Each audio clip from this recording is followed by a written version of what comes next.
Muzaffarpur police ने एक बड़ी सफलता हासिल करते हुए रंगदारी के लिए बम फेंकने और 15 लाख रुपए की मांग करने वाले 3 अपराधियों को गिरफ्तार किया है। यह सनसनीखेज घटना फकुली थाना क्षेत्र के भगवानपुर गांव में सामने आई है, जहां बीते 23 मार्च 2025 की देर रात करीब 10 बजे दो अज्ञात बाइक सवारों ने अरुण कुमार सिंह नामक व्यक्ति के घर पर बम फेंका।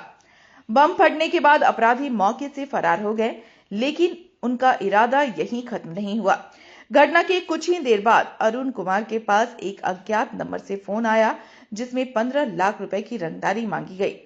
डरे हुए अरुण कुमार ने बिना वक्त गंवाए पुलिस को सूचना दी और फकुली थाने में लिखित शिकायत दर्ज कराई। पुलिस ने त्वरित कार्रवाई करते हुए केस नंबर 22/25 दर्ज किया और जांच शुरू कर दी। पुलिस का एक्शन और स्पेशल टीम का गठन।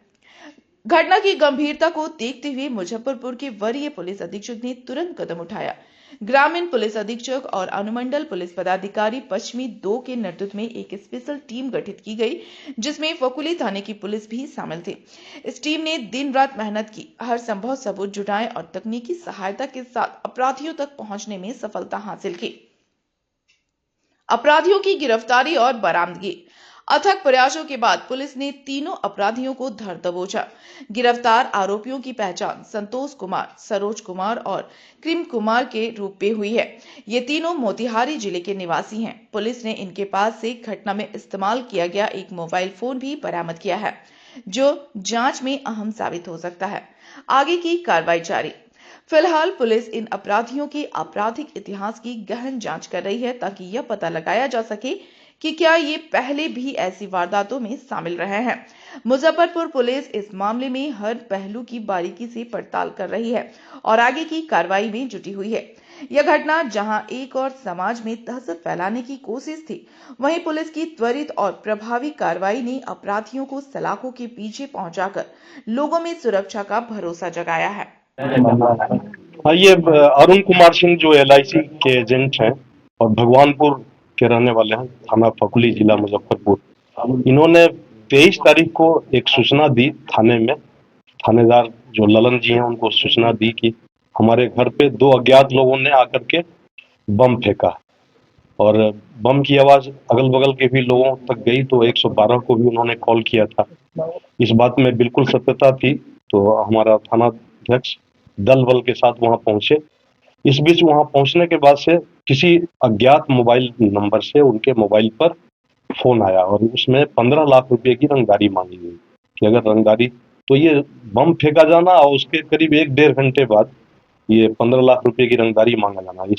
ये 23/3 के रात्रि की घटना है, 23/3/25 के रात्रि की घटना है।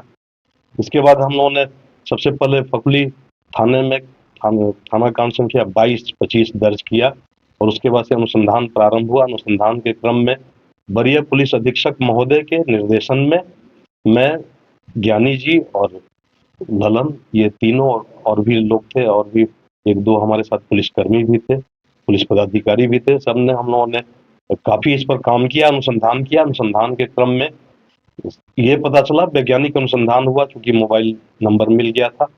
इसके आधार पर हम लोगों ने सबसे पहले क्रीम कुमार को पकड़ा, जिसके नाम पे ये सिम था। क्रीम कुमार जो कि मधुबन का रहने वाला है, क्रीम कुमार मधुबन मोतिहारी। उसके निशानदेही पर हम लोगों ने संतोष को पकड़ा, जो कि मधुबन का ही रहने वाला था। संतोष द्वारा बताया गया कि ये मोबाइल हमने सरोज को दिया था। सरोज जो कि मेहसी थाना अंतर्गत का है।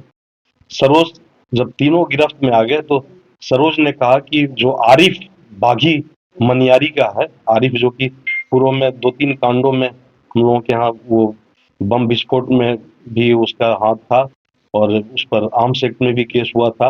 1-2 रंगदारी का भी केस पूर्व में हो चुका है 18-19 में। तो वो आरिफ का नाम आया।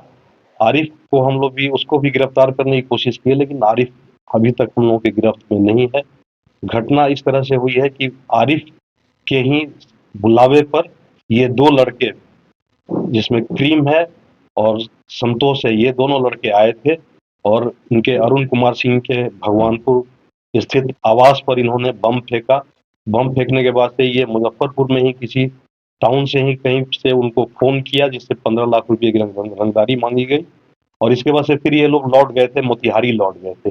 और लोकल में आरिफ किसी मोबाइल का यूज नहीं कर रहा था और आरिफ ने सब कुछ षड्यंत्र के तहत बता दिया था कि कैसे कैसे क्या करना है। जब ये पैसा प्राप्त हो जाता तब आरिफ सीन में आता। अभी तक आरिफ, लेकिन जो हम लोग मैनुअली जांच किए हैं, आरिफ इस घटना में 100% है और वो भगवानपुर स्थित मकान पर भी गया था, मोटरसाइकिल से गया था। मोटरसाइकिल और साइकिल के माध्यम से बार बार वो पहुंचता था, देखता था कि वहां की क्या स्थिति है। तो इस तरह से हम लोग ने 3 को गिरफ्तार कर लिया है। अभी आरिफ का गिरफ्तार किया जाना बाकी है।